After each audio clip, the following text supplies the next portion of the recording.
Global Télévision, JLS, votre chaîne, dans vos maisons, dans vos bureaux, partout où vous êtes, c'est votre chaîne préférée.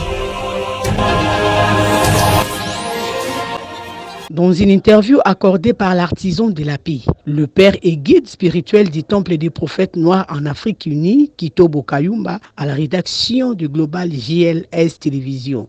Ce dernier a fait savoir à la population congolaise de Béatrice Kipanvita qui, selon l'aîné Congo et les habitants du royaume Congo, Kipanvita est représentée à titre de prophétesse de la nation à qui son combat a été basé sur la restauration du royaume Congo, l'unité de tous les peuples Congo qui sont les Africains aujourd'hui. C'est pourquoi chaque le 2 juillet de l'année, l'aîné Congo commémore en sa mémoire. Écoutons-les. Je réponds au nom de l'ancêtre incarné, Kitobo Kayumba. Je suis l'artisan de la paix et puis le père et guide spirituel du Temple des prophètes noirs en Afrique unie. Ok, merci beaucoup. Je crois que l'histoire de Kipanvita est connue de tout le monde. C'est une Angolaise, on l'avait nommée après le baptême comme Béatrice Kipanvita. Pour nous, les Congo, les enfants du royaume Congo, elle est la prophétesse. Kipanvita, c'est une prophétesse de la race noire. Elle a combattu, elle a lutté pour la restauration du royaume, elle a lutté pour l'unité de tous les peuples Congo qui est les Africains aujourd'hui. Donc pour nous, c'est une maman, c'est une combattante, c'est une déesse. C'est pourquoi nous honorons souvent le 2 juillet en sa mémoire. C'est vraiment très important.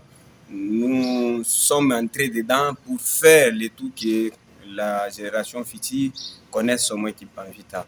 Parce que quand la colonisation est entrée ici chez nous, on a tout désactivé dans nos mémoires et dans les mémoires de nos prédécesseurs, nos ancêtres.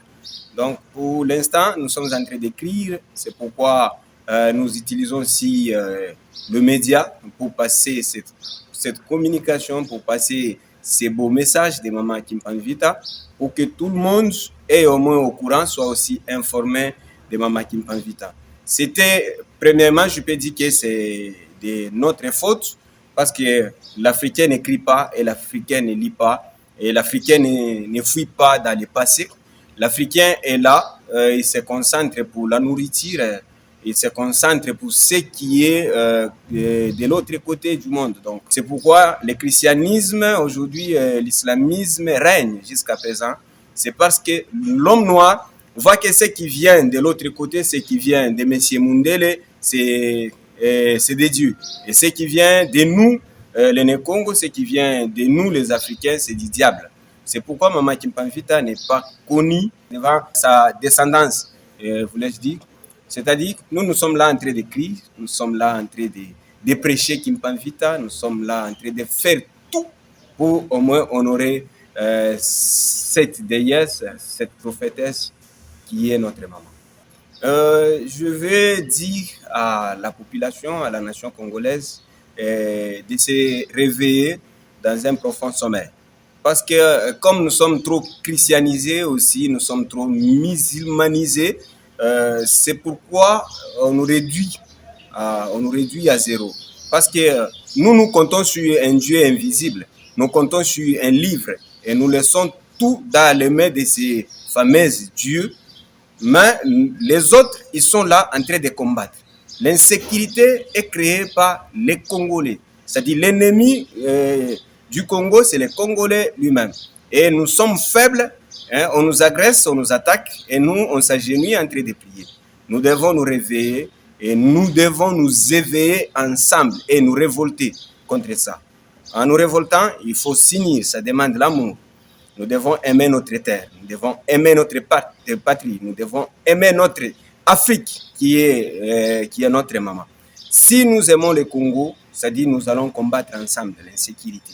Et si nous faisons un peu retour en arrière ou bien retour à l'authenticité, si nous arrivons moins à honorer les chefs coutumiers, c'est-à-dire les chefs coutumiers vont nous aider avec leur pouvoir, avec leur stratégie, avec leur puissance pour terminer l'insécurité.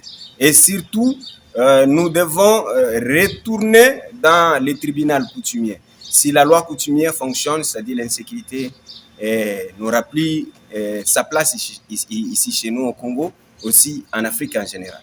C'est ce que je demande au peuple Congo de s'unir, de s'aimer, de ne pas suivre trop les politiciens, de ne pas être tribal ou tribaliste. C'est ce qui nous tue entre nous. Nous sommes tous les Congo, les descendants de Kimpanvita, les descendants de Kimbangu. C'est-à-dire nous sommes tous les Congo, les descendants des ancêtres glorieux.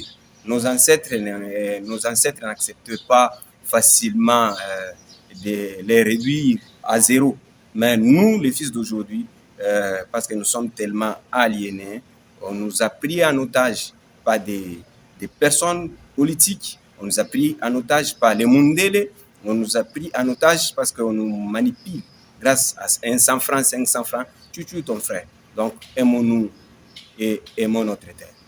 Ah oui, comme en étant un ancêtre incarné que je suis, en étant porteur de ces beaux messages, en étant l'incarnation des glorieux ancêtres, c'est-à-dire nous allons faire de notre mien pour restaurer notre coutume, nos us et aussi nos traditions. En étant un pasteur qui est en train de prêcher les chefs coutumiers, en étant leur mère intronisatrice, donc je vais faire de mon mien pour que les chefs coutumiers retrouvent leur valeur, retrouvent leur puissance. Donc, je demanderai aux politiciens de ne pas manipuler les chefs coutumiers. Et les chefs coutumiers, en aucun jour, un chef coutumier peut être un chrétien. En aucun jour, un chef coutumier peut être un musulman. C'est-à-dire, c'est de là qu'ils ont perdu. C'est de là que les chefs coutumiers n'ont plus leur capacité de faire quelque chose. Et puis, tout le monde veut porter un costume. Les chefs coutumiers, ils ont laissé leur village. Ils sont tous en ville, ils sont tous dans des boîtes de nuit. C'est ce qui fait que leur puissance et leur pouvoir diminue. Mais ce que je demanderai aussi à mes valeureux, à mes glorieux chefs, à Sa Majesté en général, vous devez retourner au village. Vous devez aller vous reconnecter à vos sources ancestrales. Vous devez rentrer, s'agenouiller devant nos génies, devant nos mânes, pour sauver cette terre, pour sauver ces beaux pays, pour sauver le Congo. Donc, nous comptons sur vous, les chefs coutumiers. Et surtout, ce qui diminue encore, c'est parce que la politique est entrée dans la coutume. Ils sont en train d'imposer à la tête d'une chefferie, à la tête d'un groupement, un chef qui n'est pas un ayant droit. C'est ça le problème. Donc, les politiciens ne respectent plus les us et coutumes, ne respectent plus la lignée régnante. Donc, c'est ça qui nous complique jusqu'à présent. Je demanderai aussi aux politiciens de quitter, de laisser la coutume et de laisser les ayants droit et de laisser les intronisateurs, donc des grands chefs, les chefs d'État, de choisir leur guide, leur autorité, de choisir leur chef qui devait parler avec les ancêtres, leur chef qui est au moins avec la possibilité de contacter, de parler avec les esprits des eaux, les esprits des montagnes, les esprits des airs, aussi les esprits du feu. Ou sinon, j'aime mon pays, j'aime ma terre, j'aime mes ancêtres. Donc, je vous aime, le peuple Congo. Quelles que soient nos divergences religieuses, moi, je vous aime. Je suis un combattant et je resterai. Donc, je dois combattre pour l'unité du Congo. Je dois combattre pour que l'homme noir ait sa maturité spirituelle, culturelle et ancestrale. Donc, je vous aime, aimons-nous vivants. Arrêtons nos disputes, évitons surtout les tribalismes. Et ayez cet esprit de veille de conscience. Nous devons travailler pour lutter, pour combattre. Nous devons faire comme le Mali. Nous devons être là comme la gâchette qui va allumer le monde. Parce que je sais qu'après les États-Unis, c'est la RDC qui sera le moteur, et qui sera la mère qui va gérer le monde. Parce que nous avons tout y est, hein, comme les Baswahili disent, hatuna kitu na hatukose kitu. Manake tunawapenda, tunawashukuru. Merci.